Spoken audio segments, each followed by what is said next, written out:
Welcome to Investors Insights. We're thrilled to have you with us today. Our title is It Matters, and we're going to emphasize that throughout this blog.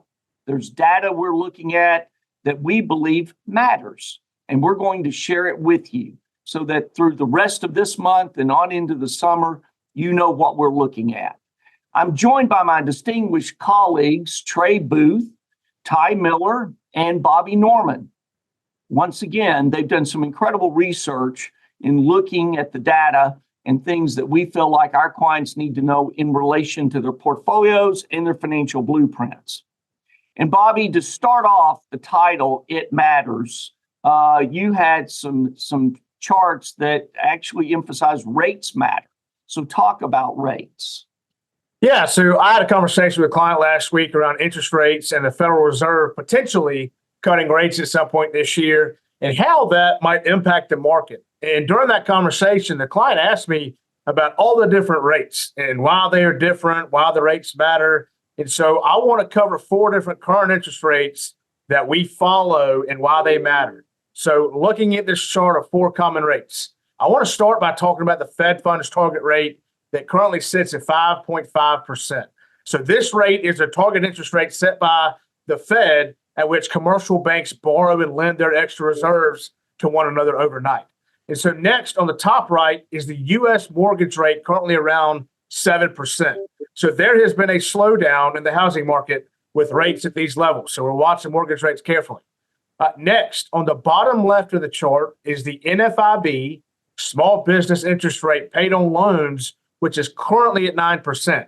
Obviously at historically high levels.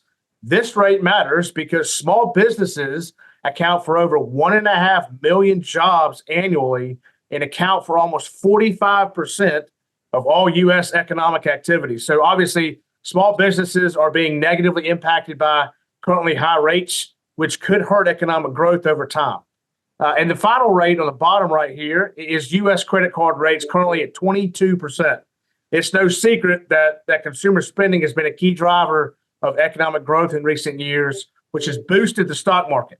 And so with credit card balances at all-time highs and the current elevated rate of 22%, that's obviously concerning and will be a headwind for consumers until rates fall. So in summary, rates matter. We're seeing a negative impact on economic growth and an increase in market volatility with higher rates remaining elevated for an extended period of time. And so obviously we'll continue to watch rates carefully the next few weeks here. Yeah, no, that was outstanding. And rates do matter. And also something else that we believe matters is the common man. Common man matters. And Trey, talk to us about data in regards to the common man and explaining how that matters. Yeah, absolutely. Thank you, Greg. Yeah, so last week's vlog, we talked about the upcoming, at that point, inflation print, the Consumer Price Index, which came out last week. And we put that in line with wages and people working. And so I'll show this chart that we showed last week that was not updated at that point, but now has inflation. You can see where the jobs, which is the orange line here, has really fell off last month. And what we wanted to see is a similar fall off in inflation. If jobs are falling and prices are falling, then it's not as painful. But if inflation stays high and jobs are falling, then it's a little more painful. And the Federal Reserve, which has 2 mandates of stable prices, which means low inflation, and full employment, those 2 mandates are in conflict. But that's the headline Consumer Price Index. There's a lot of gauges for inflation. There's CPI, there's the PPI, which is the Producer Price Index. There's the PCE, which the Fed watches, which is the personal consumption expenditure. There's core inflation. There's super core inflation. So our friends at Strategic figured that, since there's so many indicators, we should add another one. And so they came up with called the Common Man Consumer Price Index. And what it does is it looks at the items within inflation that are core and necessary. And so one of the things that's challenging is that the Fed, one of the indicators the Fed looks at, pulls out food, energy, and shelter, and they call that super core inflation. But most people need food, energy, and shelter, and so it kind of sends a mixed signal about where the economy is. You can see on this chart here that the Common Man CPI has come in hotter than traditional consumer price index and higher than wages. which is probably leading to a lot of frustration and uncertainty around the economy. The common man CPI hit at 3.8% last month. So that's 1 month's data point. But the challenge is that made it the 34th out of the last 40 months where common man CPI came in hotter than headline. And that's likely leading to people having stressed savings, using their credit cards, having to go to debt that Bobby's pointing to, where interest rates are higher. That's hitting where the common man and where these core good prices are higher. And where we really need to see is those core prices come down, because what happens is everyone has their wages each month, then they pay their necessities, and then after their necessities, they can choose to spend on discretionary items, or what we would prefer, save and invest and push stock prices higher. If you have no ability to save and invest because your core goods are now exceeding your wages, then that last buyer, that next buyer of stocks and bonds is not being created. And that eventually becomes a very large concern for us in terms of how that will impact the market. And the third thing we want to emphasize that matters is technical analysis. Here at Five Plan Partners, we talk about the fundamental data like we've just gone over, talking about rates and about the common man index. What we also want to emphasize, though, we are watching the technical analysis and movements of the markets to complement the fundamental analysis. And so, Ty, this morning, you brought up technical indicators matter. And I thought that was well done. So explain what we're seeing on the technical side. Yeah, thanks, Greg. We have some bullish technical indicators out there right now after, what seemed like a long time of market pullbacks and kind of a market correction, so to speak, or what felt like one, really just turned into a normal kind of consolidation here. Around April 19th, we bottomed around 49.54 on the S&P 500. And then since then, obviously last week, we had a great week in the market. And so that range between, as you can see in this chart here, of where we bottom, which is our new support level of 49.54, and where the top was previously of 52.65, that range is about 311 points. So we've broken out of that 52.65 level. Again, this is on the S&P.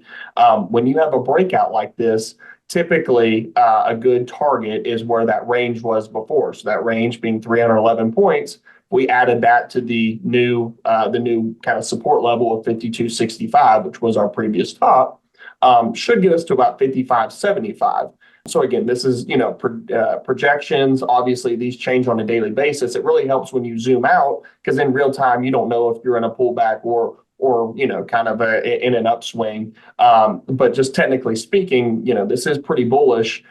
We would like to see the percent of stocks at 3-month highs closer to a 30% barometer as opposed to 20% right now. But other than that, it's really given us a good runway here to go higher. And not only technically speaking, but also seasonality has given us a boost here.